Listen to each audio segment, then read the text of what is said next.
Welcome to business coaching institute. आप सभी साथियों का बिजनेस कोचिंग इंस्टीट्यूट में स्वागत है। साथियों, आज हम लोग एक महत्वपूर्ण सेशन पे चर्चा करेंगे जो आपका होगा ट्री मेथड। ट्री मेथड क्या है इसको आज हम लोग समझेंगे, क्योंकि इससे आपके एग्जाम में क्वेश्चन बनते हैं। तो इसलिए आज ट्री मेथड को समझना बहुत ज़रूरी है, ठीक है ना। तो आज हम लोग ट्री मेथड पर डिस्कशन करेंगे। इससे पहले हम आपको बता दें कि जो लोग चैनल पे नए हो चैनल को सब्सक्राइब करना, ताकि जो भी हम वीडियो अपलोड करें उसकी नोटिफिकेशन आप तक पहुंच सके, क्योंकि हम यूपी बोर्ड के कंप्लीट तैयारी कराते हैं, जिसमें आपको मैथ के क्वेश्चन, फिजिक्स के क्वेश्चन पूरे कंसेप्ट के साथ कम्प्लीटली समझाए जाते हैं। तो इसलिए आप चैनल को ज़रूर सब्सक्राइब कर लें और इस चैनल को ज़्यादा से ज़्यादा अपने दोस्तों को भी बताएं, ताकि वो भी इस चैनल से जुड़ें और अपनी तैयारी को अच्छा करें, ठीक है। तो चलते हैं हम ट्री मेथड को समझते हैं। ट्री मेथड क्या है इसको आज हम लोग समझेंगे।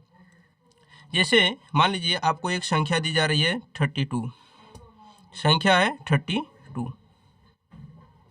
अब इसको कहा जा रहा है ये कि आप इसको क्या कीजिए, ट्री मेथड से फैक्टर कीजिए। देखिए, ट्री मेथड से क्या करते हैं, हम इसका फैक्टराइजेशन करते हैं। तो ट्री मेथड से अगर इसका आप फैक्टर करेंगे तो इसको 2 पार्ट में आप ब्रेक करेंगे। 2 इंटू 60, 2 इंटू 60, यानी आप जब 32 को क्या करते हैं, गुणनखंड करते हैं तो 2 से काटते हैं, कितनी बार में कटता है वो, 16 बार में। फिर क्या करते हैं, आप इस 60 को 2 पार्ट में ब्रेक करते हैं। तो 2 इंटू 8, यानी 2 8 16। फिर जब 8 को ब्रेक करते हैं 2 भाग में तो क्या होता है, 2 इंटू 4। और जब 4 को ब्रेक करते हैं 2 पार्ट में तो क्या होता है, 2 इंटू 2। तो इस तरह आप देख रहे हैं कि 32 को ही हमने क्या किया है, ब्रेक किया है। पहले 2 से इसको डिवाइड किया 60 चांस में, फिर 60 को 2 से डिवाइड किया 8 चांस में, फिर 8 को 2 से डिवाइड किया 4 चांस में, फिर 4 को 2 से डिवाइड किया 2 चांस में। इस तरह ये मेथड जो कहलाता है ये ट्री मेथड कहलाता है, ठीक है ना। इसी बेस पे आपको एक और हम दिखा दे रहे हैं। जैसे मान लीजिए 81 है, 81 को कैसे हम ब्रेक करेंगे, तो ये देखिए, इसको आप लिख सकते हैं 3 इंटू 27, 3 इंटू 27, क्योंकि 3 का 27 में मल्टीप्लाई करेंगे 81 होगा। अब 27 को आप क्या करेंगे, फिर फैक्टर करेंगे तो 3 इंटू 9। फिर इसको जो फैक्टर करेंगे 9 का तो 3 इंटू 3। अब इसका फैक्टर नहीं करना है, क्योंकि 3 इंटू 3, अब ये 3 का फैक्टर क्या होगा, कुछ नहीं होगा, क्योंकि 3 इंटू 1 बस लिख सकते हैं। तो ये लास्ट स्टेप होता है आपका फैक्टराइजेशन का। तो इस तरह आपने क्या किया, जैसे गुणनखंड विधि जो होती है उस वही तरीका है, लेकिन इसे क्या करना है, इस ट्री मेथड से आपको क्या करना है, लिखना है। तो ये जो मेथड कहलाता है ये ट्री मेथड कहलाता है।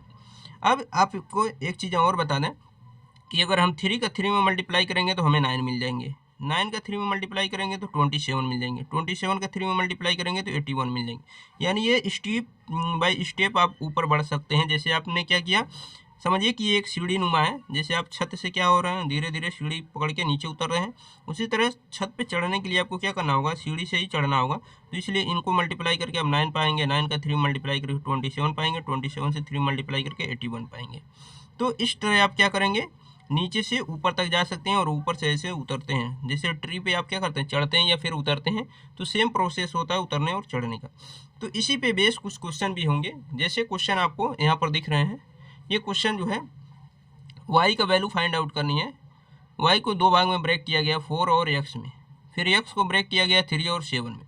तो सबसे पहले आपको x का मान बताना होगा, फिर y का मान बताना होगा। x और y का वैल्यू आपसे फाइंड आउट करने के लिए कहा जा रहा है। तो देखिए, अभी हमने बताया कि ये x टूटा है क्या, 3 और 7 में, तो 3 और 7 का मल्टीपल ही क्या होगा, x का वैल्यू होगा।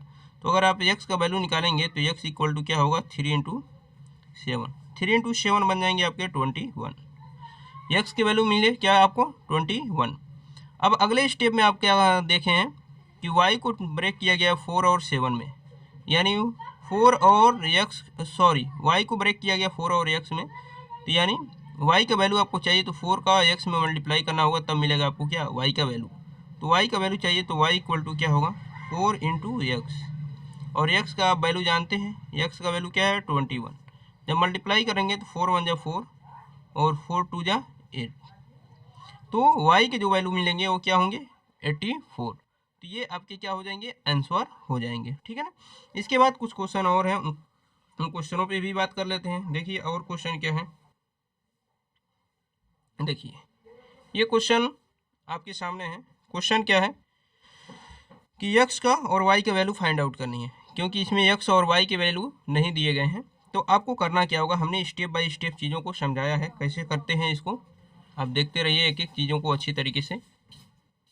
देखिए यहाँ पे आपको करना क्या होगा कि y का वैल्यू दो भाग में ब्रेक हुआ है 5 और 30 में, तो y का वैल्यू चाहिए तो 5 और 30 का मल्टीप्लाई करेंगे तो आपको मिलेगा y के वैल्यू। तो y इक्वल टू हम निकाल लेते हैं, y इक्वल टू क्या होगा 5 इंटू 13, तो 35 जा क्या होगा 65, y के वैल्यू क्या मिले 65।